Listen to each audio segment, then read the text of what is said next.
community, when you're talking about the economy, when you're talking about the country keeping its promises. I mean, this is about Social Security. So I think you're going to hear a lot. You're going to hear about it over and over and over again. And the public's going to make sure that happens because the public cares about it. They're shocked and horrified. That's right. And what I've found, I did a number of town halls down in Florida with a grassroots group. With about 2 days' notice, I mean, some of those venues were packed to the rafters. Yeah. So I think Democrats have found the narrative line that tells people, regardless of party, hey, we're on your side. I mean, in a time of polarization, 80% of Americans believe Social Security should be strengthened and made better, not just in the here and now, but for the next generation. So you're seeing a lot of Congress people calling town halls. I did one the other day with, I had to double check this number afterwards, with Marilyn Strickland. And I said, how many were on it? She said 22,000 on a telephone town hall. And I was about to do a TV hit, and I said, Marilyn, did you say 22,000 or 2,200? She goes, no, 22,000, and they stayed. I did one for Leader Jeffries, with Leader Jeffries in his district. He had 10,000 people that came on and stayed. So the public is very focused on this. If you talk to people that work in some of these greatly depleted field offices all across America, they will tell you that they are seeing lines out the door. They will tell you that people are showing up spontaneously to say, look, here's my ID, here's my birth certificate, don't cut me off because I can't prove that I'm not an illegal immigrant or whatever it is. We didn't even talk about them deleting people and declaring them dead here.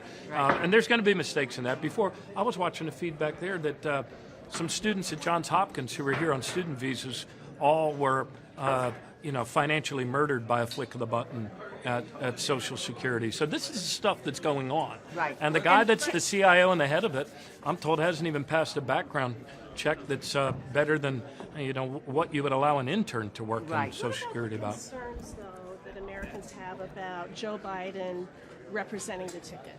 They thought he shouldn't represent the ticket, that he should be off. You know what? Is he the right person to be here for this? I think every former president has an obligation to be here for Social Security. And absolutely. I mean, and first of all, we're so far beyond that. I mean, it feels like years, and it's been how many days that this president has come in with a wrecking ball, the chainsaw, and no legitimate reason to attack the things that are most important about American quality of life, as well as our rule of law and freedoms. There is no excuse for doing this to Social Security. There is no rational reason to do this unless you just hate government. You want to take the money to pay for more tax cuts for your rich buddies. And by the way, if you're going to have Social Security again, well, let's make sure some of my buddies make money off of it. I think that former President Biden could have been a little bit more full-throated by calling out President Trump by name or Elon Musk. He obviously made mention to the Ponzi scheme of all time that Mr. Musk has said.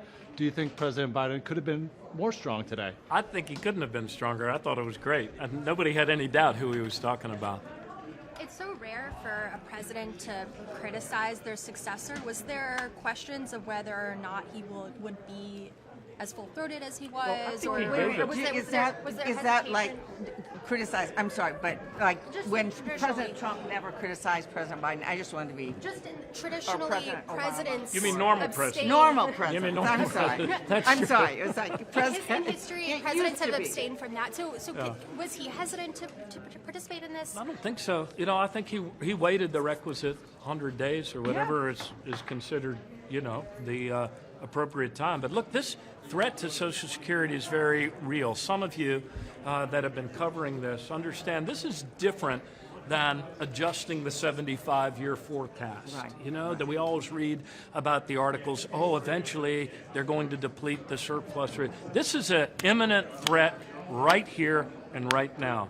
I truly believe that Trump and Musk and their Doge team have taken 90% of the actions necessary to crater this agency into a total system collapse that will interrupt benefits for the first time in 90 years.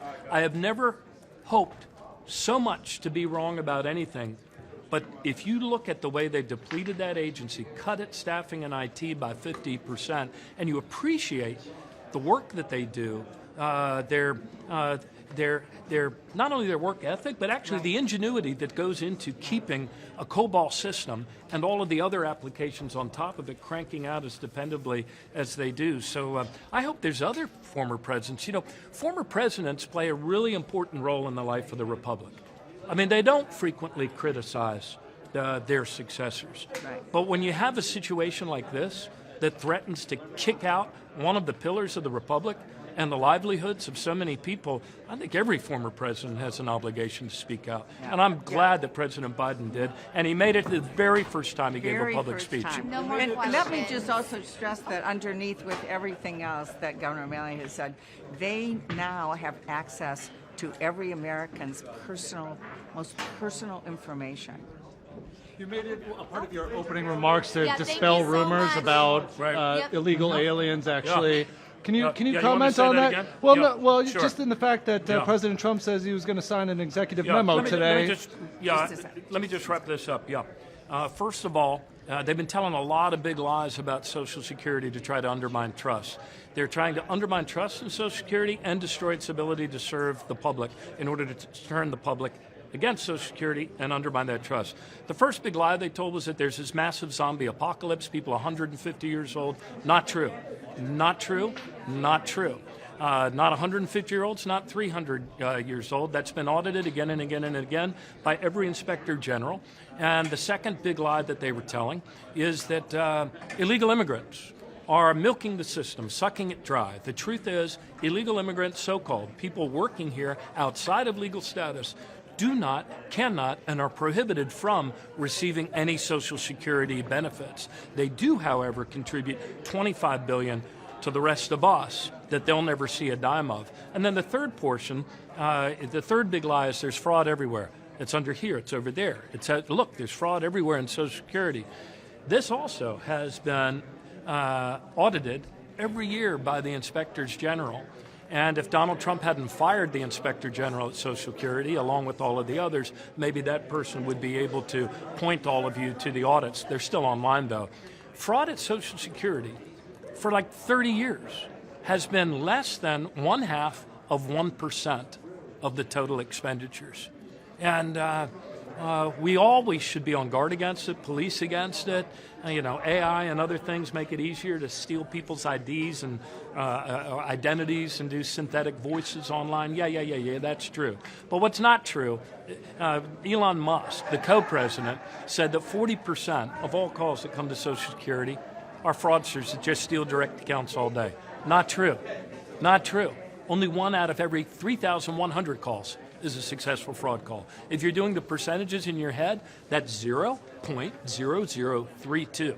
So the lies these guys tell, I mean, they lie like other people chew bubble gum. And they're doing it about Social Security incessantly, every day. And they're doing it to turn the public against the program because they know they can't rob it until they wreck it and wreck its reputation. And that's what they're doing.